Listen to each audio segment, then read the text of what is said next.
This is Miss Lizzie, and I want to welcome you to the Queen Lizzie podcast.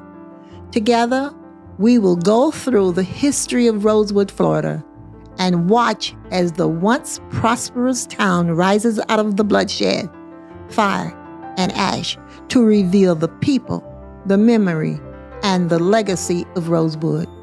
Watch every Thursday on Facebook and YouTube, or listen to our story on Apple or Google Podcasts, Spotify, iHeartRadio, or wherever you find your favorite podcasts. Hello, everybody. I am Lizzie Robinson Jenkins, representing not only the Rosewood Foundation, but the personal testimonies and history of cherished friends and family. You are now watching the Queen Lizzie podcast. Today, we are talking with Takeeveia McNeil-Jenkins. Welcome, Takeeveia. Thank you. I am honored to have you stop by and say hello and be my guest on my Queen Lizzie podcast today. I'm honored. All right, wonderful. Well, we're on the same page. Okay. Okay, so would you like to introduce yourself? Tell us something about yourself, something you want us to know. Well, again, like she said, my name is Takeeveia McNeil-Jenkins. I am not only a friend of hers, but she's also my Sarah through Zeta Phi Beta Sorority Incorporated. I do have two children, Cameron and Zion. One is a student at Santa Fe College, and my daughter is at Eastside High School. She's a 10th grader. Wonderful, wonderful. And I know you have goals already cut out, made for them. Yes, or ma'am. They have their own goals. I think it's a little bit of both. A little bit of both. Okay, working together. Yes, ma'am. All right, wonderful. And where do you work? Speaking of working. I am currently the programs manager at Alachua County Sheriff's Office. I have been there 10 years. December will make 11. Wonderful. Would you like to share anything about your goals or your what do you do? What are your responsibilities, I'll say? Sure. So my goals and my responsibilities and my duties at the job is, first, I just want to back up for a minute. So my degree is in criminal justice with a minor in pre-law. I attended Bethune-Cookman University down in Daytona Beach. So I originally started out with a major in elementary education. I thought I wanted to be a teacher, following the family's track. But then I took a elective that was criminal law 101. And what I discovered in that elective is that I became intrigued with our justice system, not on the aspect of punishment and control, but more on the aspect of how can I serve the individuals who are being impacted through the justice system, meaning that we all have struggles that we go through, addictions, problems that we're trying very hard to overcome, but we still need some additional help. So the love from that course that I took igniting something in me, right, where I felt like when I graduated, I wanted to enter the workforce in the criminal justice field, but more on the reentry track side, where I could take my skills and abilities to help those who are in need. Because unfortunately, when we commit a crime, yes, we do have to follow through with the consequences. Any action that we do has a consequence, whether it's good or bad. But I wanted to be able to help individuals work through those negative consequences.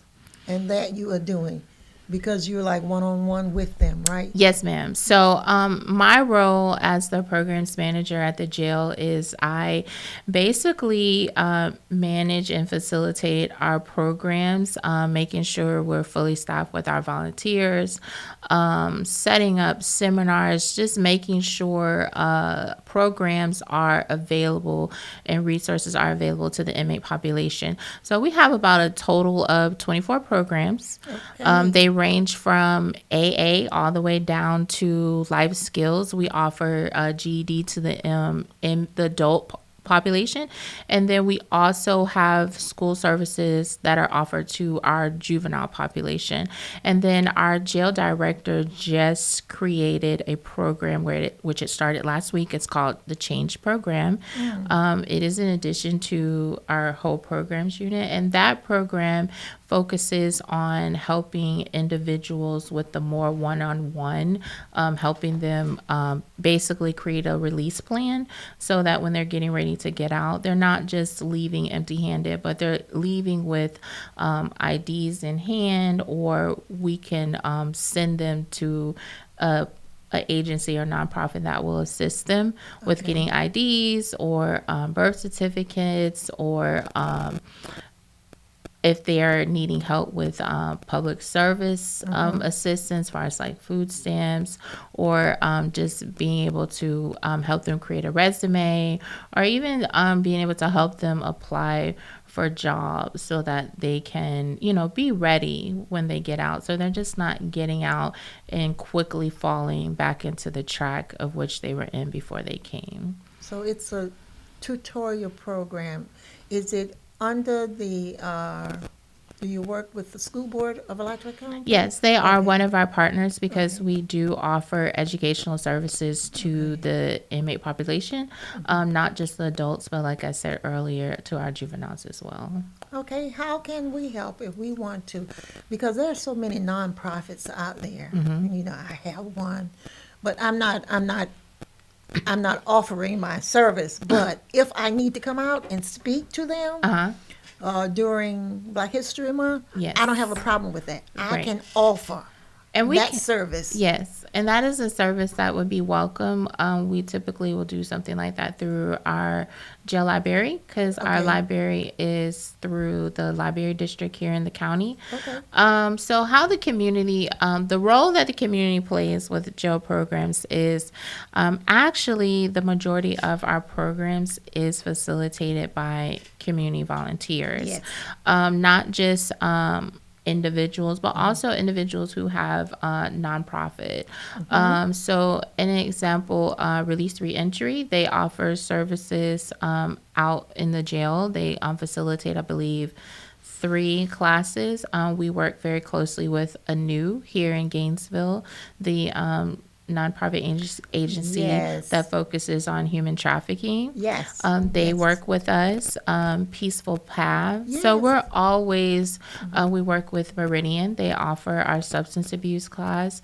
So we are very open to our community organizations, because that's also very important, because these individuals are going back out into the community. Exactly. So if they're being able to meet some of the individuals who are in the community that are offering sources, and they're already engaging with them through group, Yes. that's very heightened. That's a very good thing.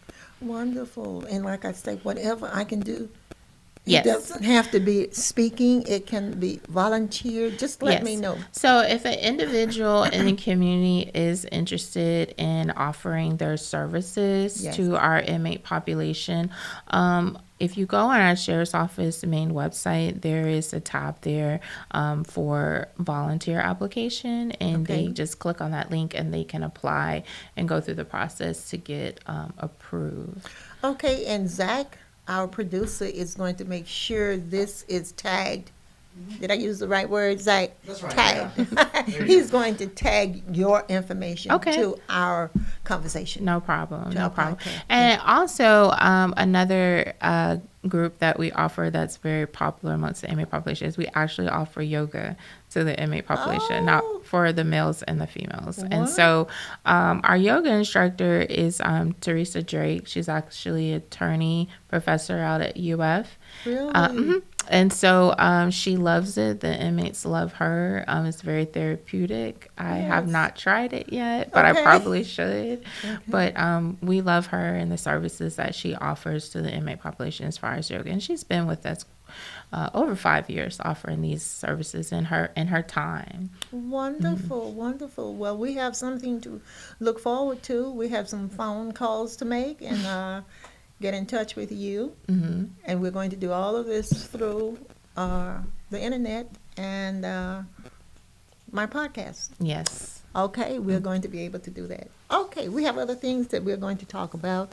Rosewood, you all know that I am the president. If you don't know, I am the president and founder of the Real Rosewood Foundation. And for the last 42 years, I have been researching, documenting, authenticating the research of Rosewood, which was a terrible tragedy that happened January 1, 1923. However, my mother was the sister to the school teacher, and she said to me, and the school teacher of Rosewood was not injured. She survived the Rosewood massacre in 1923. However, her story has been my job, my assignment by my mom.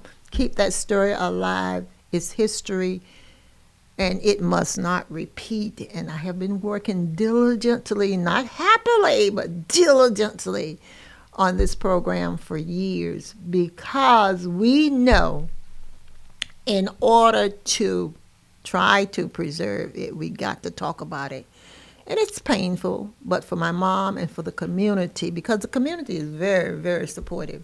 They reach out. That's why I'm on this podcast right now, because the community came forward here at Steve Spurrier and said to me, you need to do a Rosewood podcast telling the history to make sure you keep it alive. And I want to thank Steve Spurrier, Freddie Weeby, Meldon Law, Jerry Benton for their sponsorship and their encouragement.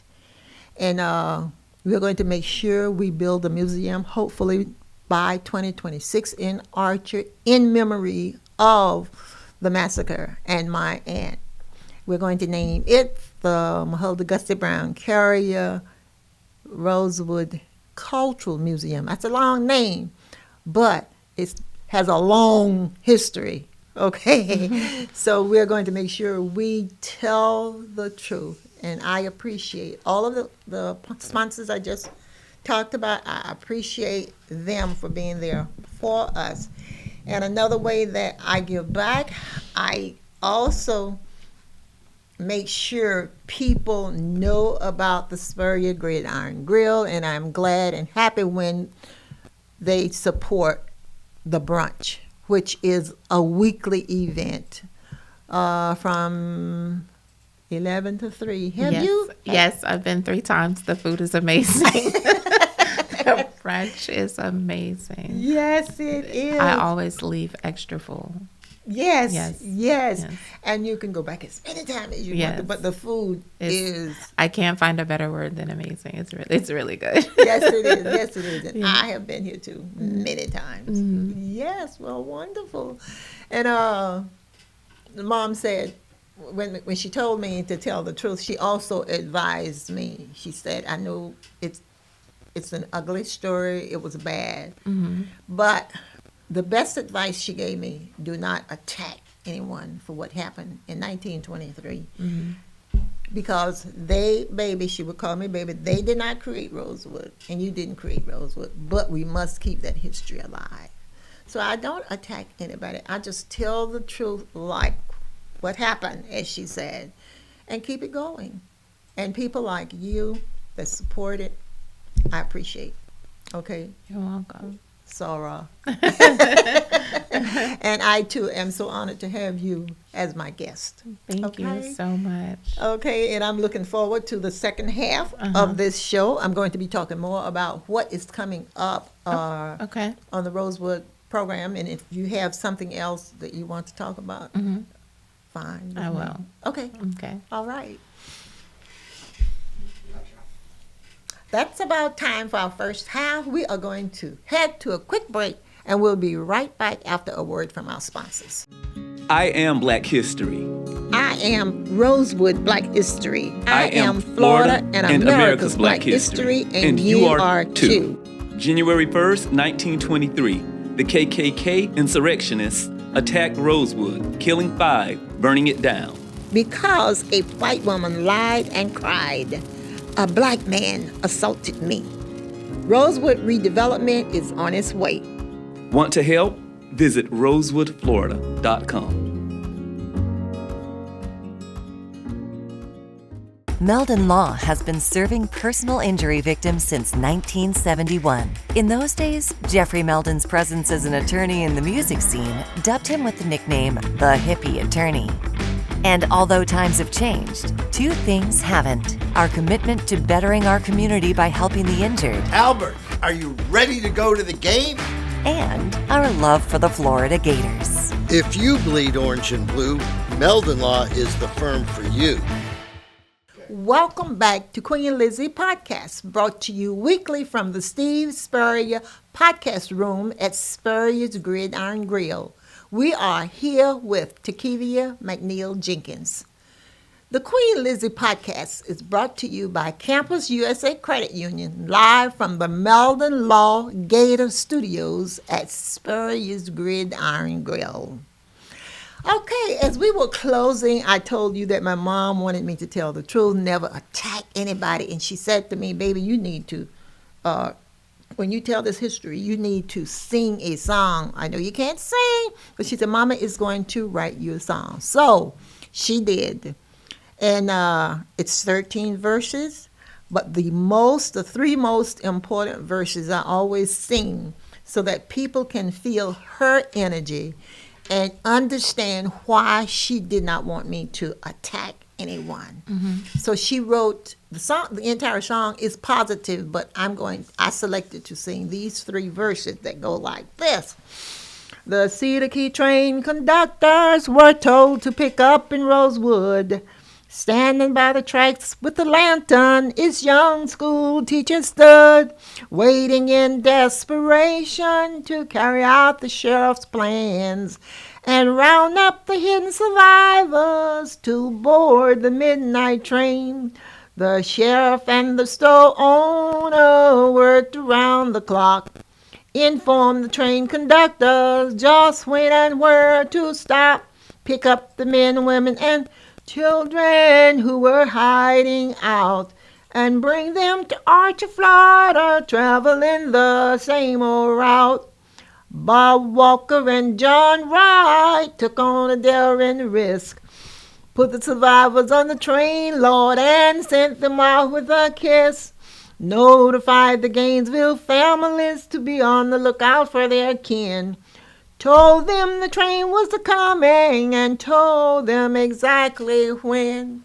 So, the unsung heroes that were living in Cedar Key at the time helped the sheriff when he was soliciting people to help move the black people, back then, the colored folks, the colored citizens, safely from Rosewood to their first stop, which was Archer, where my aunt, the school teacher, is from. Okay. And she went home. So after they left Archer, they went to Gainesville and dropped some of the other family members off. And many of the other people on the train were not from Florida. They had come to Rosewood back in the mid-1800s and lived there. And they came as enslaved. Okay, and many people don't know that they were slaves that built Rosewood, Sumner, and those other small towns in Levy County. Oh. So when that train came through, it did capture the people that were in desperate need after the tragedy. Okay. But as I said, Mom said, you must tell the truth and you must let people know what happened. Right. So the song goes on and on and on, but I'm not going to sing it today. And I told you I couldn't sing. I think you did very well, and the words are very meaningful. As you were singing the verses, it reminded me of the old Negro spirituals and how there were messages in those songs. Exactly. So it reminded me of that when you were singing that. Oh, that is so precious, because that is exactly what she was trying to portray. She wanted the song to tell a story. Mm-hmm. Yes. And that's what we have always done. The Black Spirituals, we have always, all of our songs have been story songs, and many of them were written in prison or in the prison. I know I was reading a couple of days ago, John Lee Hooker. He was in prison, I believe, in Parchman, Mississippi. Okay. If not, he wrote songs that told stories Right. about the living, which was not easy. And today it's still not easy. Right. Right. Yeah. So that was very smart of you to pick up on that. Oh, of course. It's all in the mind. Yes. It's all in the mind. When you talk about the gentleman wrote some songs while he was incarcerated, and it kind of goes back to just my day-to-day job. Whenever I'm talking to individuals, just anyone, not just at work, or if you have a family member who's been impacted, or just dealing with life in general, including ourselves individually. We all have our own individual issues that we deal with, but the thing is that we as people have to keep in mind, and more than ever, is staying on top of our mental health, staying strong in our faith. Yes. Being able to look ahead beyond our present circumstance. And so being able to develop a plan. Yes. And absolutely. when you talk about Rosewood, that's all that was a plan to Yes. get those individuals to safety. Exactly. So, a plan, staying strong in our mental health, staying strong in our faith, yes. is really, really, really, really important. When you talk about your mom and the different jewels that she dropped on you, it makes me think about my own mother. Yes. When one thing my mom always told me, other than other things, wasn't always the best. But she used to always tell me, she used to say, Key, one thing that I love so much about you is your perseverance. She'd say, you never give up. You always keep trucking. And so that's the art that I've adapted in my own lifestyle. That's the art that I try to pass along in my work environment. Yes, to my son. Yes, of course. That's why he yes. is. Yes. Yes. Yes. Yes. So I try to pass it on to anyone who that I feel can be it can be useful to. At work, when I'm dealing with the inmate population, with my children or my friends, or even if someone has to come remind me to keep trucking and don't stop, because we always sometimes need that little reminder to keep going, because life sometimes does get hard, but you have to keep going. What do the saints say? Got to keep going, see what the end's going to be. Exactly. Got to run on. Yes. Got to run on. That's another song. Yes. And like you were saying, I've forgotten what you were saying, but anyway, we must keep going. Moving, keep it moving. Yes, keep going. And the people that helped the people to get out of Levy County, they were scared to death. Their lives, just like, I don't want to go to today, but their lives were threatened. The sheriff never, until today, he was fired. His picture, the only picture that's not on the Hall of Fame in Levy County is his picture. Oh, I did not know that. Yes. However, I have a picture of him. I'm in touch with his family. His picture will go in the Rosewood Museum. He will be recognized. Okay. Because Mom said he worked 96 hours straight without resting. I don't know where she got the 96 hours from, but she told me he worked 96 hours straight in order to get those people out of Rosewood alive. He had to beg, and they said to him, Bob, we can't do it. It's too dangerous. We can't put our family lives in danger. And he continued to beg. I guess working on his 96 hours, he came to Rosewood, Sumner, and back to see the Key. And they said to him, if you decide to move them at 4 a.m. in the morning, we'll help. Because the evil people would be asleep. Okay. And they took a chance. I don't know who they are, but they were moved to safety. And once when I was telling my story in Archer, a young lady raised her hand and said to me, Mrs. Jenkins, my family was part of the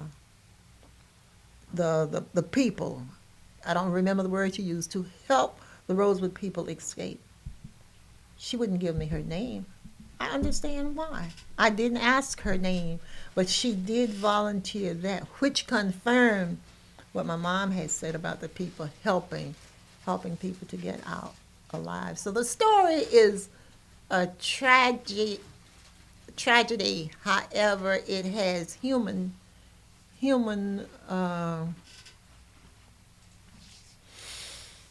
what? It's humanistic value. That's what I was trying to say. It has human values. There were people back then, probably was racist.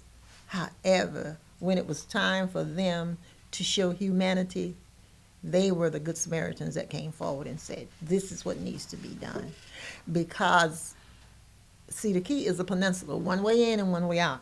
Had they not used that train to get them out of Cedar Key, they would have perished, and Rosewood, they would have perished. So I talked to this young lady. The granddaughter is still living in Texas. She's a principal there, the sheriff granddaughter.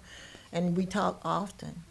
And many of the stories that were told about her father, her grandfather, I know it's not true because the information I get comes directly from her about her family. So she sent me pictures, and those pictures are going in my cookbook that we're working on. And speaking of cookbook, I want you all to listen. We are putting together a Rosewood cookbook, and I'm going to send you also, Zach, I'm going to send you the cover of that cookbook. We are putting together a Rosewood family cookbook with Southern recipes, and we are going to tell this story. So if you haven't done your recipe, start working on it. This is going to be the book of the century. I have the sheriff's daughter working on her recipe. The first recipe I received was from John Wright's wife, great niece, sent me a recipe of Mary Jane Jacobs Wright. And that recipe is in the book. Plus, she sent me a picture that no one has seen of them. Awesome picture. That's going to be in the book. And the story. She has also done a tree. What kind of tree? Family tree of the family. So it's going to be more than a cookbook. Okay. It's going to be education. It's going to be Rosewood. It's going to be fun. Whatever. We are working on the book as we speak. The deadline for the book is September 30th, which is, you have about 15 days. But you can write a recipe overnight. Are you working on your recipe? No, ma'am. But you are going to? I will. I will do my best. I'll have to phone a friend. Good. And we are giving you 2 pages. And guess what you can put on the second page? Your son, your daughter, your picture, your job, what you do. Okay. We would love that. Okay. Everything you've said today. Oh, and by the way, you must add the podcast. I sure will. I sure will. So it's going to be a fun, educational book. Okay. For all of us to enjoy. And hopefully we get so many recipes, we will have to do a second book. All right. Yes, we have the time, so we will do that. And what else is coming up? We are going to have, my birthday. I love my birthday. Last year we had my first birthday party, which was a fundraiser right here in the Visor. Yes, I remember. I danced the night away. Were you here? No, I was out of town. You were out of town, I remember. Before you said well, hopefully I can remember. make this year if you have a party. Yes, it's on a Wednesday night. Okay. We do Wednesday night because people are here in town, and we don't want them to drive home and come back. So it starts at 6, from 6 to 10. Okay. Yes, and we are keeping away from the football weekend. Okay. Uh-huh. Okay. So it's going to be Wednesday night, and I have a young man working on a commercial for me as we speak. Oh. And plus, Zach is going to do a commercial also. But his commercial is centered around something Michael Jackson is singing. Lucille, not Lucille. Oh. Some kind of Lee. Yeah. I know. But we are going to do that soon. So please come out and enjoy my birthday party. Plus, I did the Rosewood song. We're not going to talk about gun violence today, but people need to put away those guns. I am so tired and fed up, and I read my lips. I'm fed up with the hate. It is absolutely killing our kids, adults too. But we don't need to be out there killing our babies. We need a safe environment. And I hope you share this. Stop the hate. Stop killing our babies. They are our future. They are our future generation. That's all I am going to say. And I'm going to give you the last words. Would you like to add something else that you didn't say? Closing remarks or whatever. I don't think that I missed anything, but I do agree with your statement on gun violence. Yes. It is imperative that it cease because you are right. The children, they are our future. I believe the song Whitney Houston sang says it best. They really are our future. So we as a community and people, there is a role that we have to play as well for that to come to fruition. So yes. Collectively. Yes. It's yes. our job. Yes. Okay. All right. I am continuously humbled, honored, and blessed to meet people daily and invite them to join in peace building. Peace building, remember, healing and reconciliation through learning about the history of Rosewood. That will wrap up today's episode. I am Queen Lizzie. Until next time, this is my story, and I'm sticking to it. Bye. Bye-bye.